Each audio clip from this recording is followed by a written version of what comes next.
the wane edge. Here's my wane edge. Yes, it's not straight. So how do you make your wane edge not wane? Make your, well, wonky edge straight. How do you do it? Well, as you see here, I've already done it on this edge.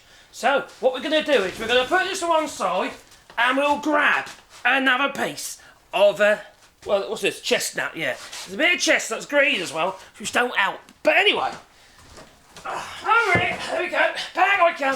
And I've got another one just here. And these have been cut using a chainsaw, right, by a friend.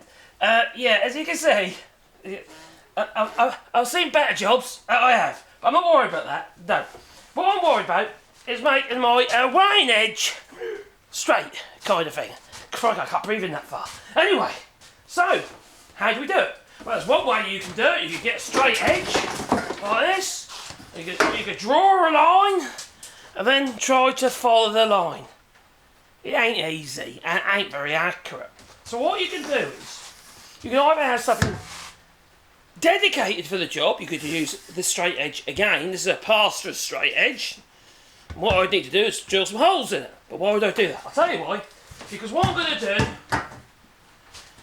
is create a straight edge. Now this piece of wood, just a piece of lamberry, matchboard, what I'm going to do is I'm going to create an artificial straight edge. And I'm going to sort of just hang it over the edge a little bit on the other side. Okay, I'll do it on this side so you can see. Alright, even though I've got a big lumpy bit there. But that don't matter. Right, so we're going to do that there. You just want it to just overhang, alright? It don't really matter how far. Oh, I need to push that along a little bit. So it's on, that's better. There, there. That'll do me. So what I'm going to do is I'm just going to screw that on temporarily. Now bear this. I put a new motor in this drill and I wired it up back to front. So the switch is the wrong way round. Oh dear. But I don't care. Nope, life is too short to care about shit like that, man. So, I'm going to put a screw in this end, which you can't see. Right, and put that screw in, well, ideally what you ought to do really is where you've got your sapwood on the edge, stick the screw in the sapwood so you don't damage your main stock. I'm not worried about this because this is going to be chopped into battens, you know, for a little fleet roof on the porch. That's all this is going to be used for. Now, the thing is, okay, I've done this bit, right? I've got an artificial straight edge, which we can then run along this fence. But what if I want my cut to be in a certain place?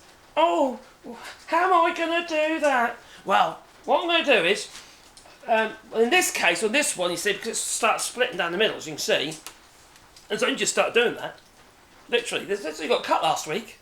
It's already split down the middle. It's crazy. But anyway. So what I'm going to do is, I'm going to think up, where do I want my straight edge? Now I could say I want it here, on this edge, but in this case I do not want to do that. There's a reason for that. Because that is split and it's pulling away, right, effectively I end up, what will happen is, I'll end up putting my straight edge down the middle of the board, because obviously I've increased that distance here. Now if it was an intact piece like the piece I showed you a minute ago, which hasn't got a split then it'd be different. So what I'm going to do in this case, instead of putting my wane, getting rid of my wane edge here, I'm going to create a straight edge down the middle of the board. Alright, that's what I'm going to do in this case. So I'm thinking to myself, okay, where do I want the cut to be? So I need to measure it, alright? And then this, as it goes, oh, suddenly fell off. Right, so what I'll do is I measure from there to where I want the cut to be. Alright, and I want it just on that side of that split, so I can cut it out. Basically, I'll get rid of the split. Yes, we don't want to do the splits. No. Especially not me, because I'll never get up again. So I measure to the fence, to the inside of the blade, or backward. Yeah, that'll do. Alright. So I've measured that, tighten the fence up. I'm going to turn this around, because it's on the wrong side. I'll just have that way around so you can see. As you can see, we've got this piece of timber on there. And that is going to run along the fence over here. Now, there is other ways of doing this. I've got, using these metal straight edges, I've got a thing called a rail saw, where it's very simple. There's actually videos on this channel, me using it, and it's literally like a long plaster straight edge, 4 metre plaster straight edge, and I've got my large Makita 10-inch skill saw that runs in it, right? Runs in the the carriage that runs over the top of the straight edge. So you can basically put wherever you like then, you can clamp it down if you want them. But I made it, I constructed it into like a ladder arrangement. But there is videos on this channel if you want to have a look. So I've set my distance, so that's fine. Just got to turn the saw on. Okay, make sure you've got safety specs on, okay? And ready, I have air defenders on as well. I'll tell you what I'm going to do. For the purpose of the video, I'm going to put a couple of these in, alright? I'm not going to put air defenders in, as in, yeah, I've got some plugs in my ears. And the reason for that is that my air defenders, I've got spiders in them. I don't want spiders going into my brain. It'll be like Khan when he put that bug into Spock's ear. What Spock? Not Spock, that was, no, who was it again? Can't remember now, the Doctor, wasn't it? Anyway. Now, I'll put it back. Now don't put your hands in line with the blade.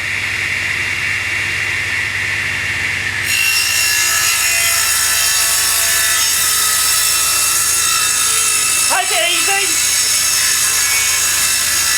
Don't overstretch yourself.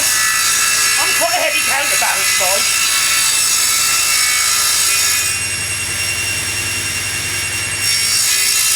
So I've got rid of all of the split now.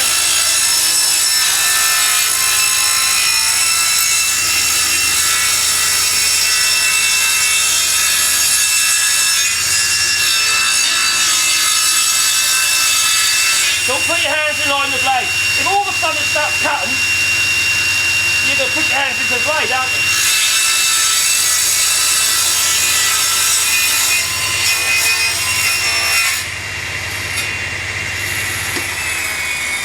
So that's stopped. You can push that past if you want, like so. Gently do it. Push them towards the fence at the same time. Let's take them out my ears. See, I was a good boy that time. I was. So, hopefully, we have a straight cut. Now this one is not going to be straight, because if you look at that, you'll see where the split, where it's pulled away, as you can see it's split there, and the cut kind of finishes about here on this one.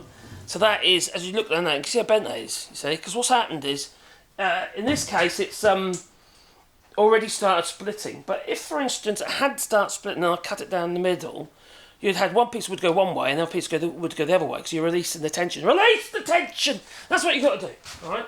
So that one's going to... that piece will need to be, I don't know, cut shorter probably, so I can get a straight edge out. That is actually, okay, I'm looking down that is still straight, that is good, because the tension seems to be relieved on the other piece of timber, so I'm going to remove my screws.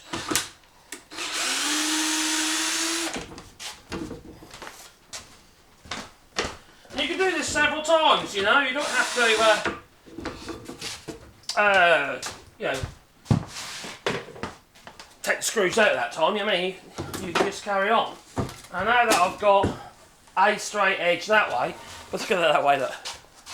Bendy. But it don't matter, this is going to be roof battens, alright? On this little porch roof. So, yeah, the only thing is, I'm going to have to, crikey, pull that bend. Alright, now that I'm gonna now I've got a straight edge. Let's check that against this straight edge. How good is that? Oh well, look, I'll show you. That's not bad at all. See? That's pretty straight. So now we've got that first straight edge, we can now run this through the saw several times. And what I'm going to do is I'm going to make that blade a bit taller, well, a bit higher. Normally I just have it just above the piece of wood. In this case I've gone a little bit taller because, well, for start it's different thicknesses and also it's got a bit of a bend in it. And I'm going to be going over this, I'm going to run it through with the bend down so I can keep it closer to the saw as possible. Now the only thing I'm going to have to do is, instead of actually relying on the tabletop to create a parallel cut, because that's what I want to do, to get that parallel cut, I've got to make sure I've got it up against the fence and not the table. So basically I'm trying to keep everything towards the fence and not the table. Yeah? You understand? Now I need these pieces to be finally about 25 millimetres. So I'm going to start at 30 because I'm going to run through the thicknesser as well. I want to try and get as much timber out of each board as I can. And considering that it's wonky, it's not great, is it? No. Make sure I've got a push stick to hand. That will do for that. Remember, I'm pushing against the fence, right? I know I want to do that, yeah? I want it against the fence. So I'm going to keep the pressure against the fence.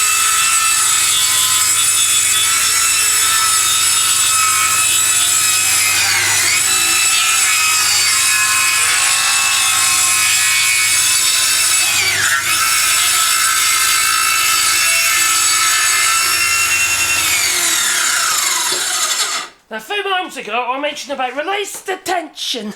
Right? No, not like that. Keep that to yourself. You know what you're up to. Anyway, if you look here, now you've got the thickness of the blade, which is about 3.2 millimetres in this case.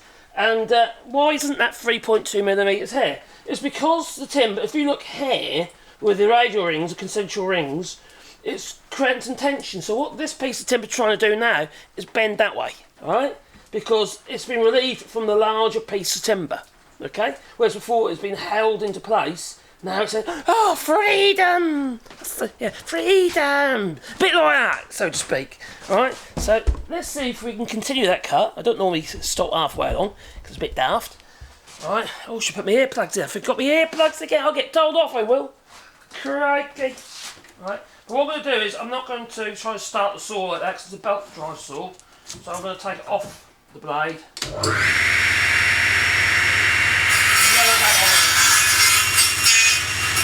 Pushing.